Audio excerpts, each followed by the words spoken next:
కానీ ఈ దేశంలో అమ్మాయిలకున్న ఒక దురదృష్టకరమైన ఆలోచన ఏమిటంటే, ఆయన పూజారి గారు అయితే ప్రేమ ఈ వ్యవహారాలు ఏం తెలియమో, ఎంతసేపు అచ్చింతాయనమహ బుచ్చింతాయనమహ అనుకుంటూ కూర్చుంటాడేమో. అంతేగా అర్చకులకు పెళ్ళిళ్ళు అవ్వట్లేదు. వాళ్ళలో కూడా చాలా ప్రేమాభిమానాలు, సరదాలు. శుభ్రంగా బయటకు వస్తే డ్రెస్ వేసుకుంటే మహేష్ బాబులో ఉండేవాళ్ళు చాలా మంది ఉన్నారు మన గుళ్ళల్లో పూజారులు. అసలు వాళ్ళు ఇలా ఛాతీ విరగపరుచుకుని నిలబడుతున్నా నాకే ముద్దు వచ్చేస్తుంది చాలాసార్లు. వెంకటేశ్వరతో పాటు సమానంగా అందంగా ఉన్నారా వీళ్ళని. మంచి ఒక్కొక్కడు 6 ప్యాక్ 8 ప్యాక్. స్మార్థం వాళ్ళు చదివింది. స్మార్థం అంటే ఇంగ్లీష్లో స్మార్ట్ అని అర్థం. స్మార్ట్గా ఉంటారు స్మార్థం చదివిన వాళ్ళు. చేసుకోండి సుఖంగా. వాళ్ళు బాగా ప్రేమిస్తారు. భగవంతుడిని ప్రేమించేవాడే భార్యను కూడా ప్రేమిస్తాడు.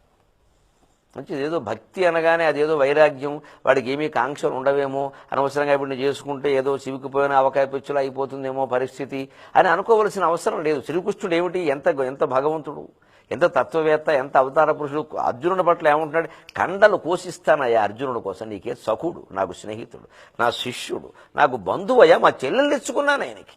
రుక్మిణీదేవి పట్ల ఇదే ప్రేమ, సత్యభామ పట్ల ఇదే ప్రేమ, కుచేరుని పట్ల ఇదే ప్రేమ, అర్జునుడి పట్ల ఇదే ప్రేమ. ఈ కండలు పోషిస్తానంటాడండి.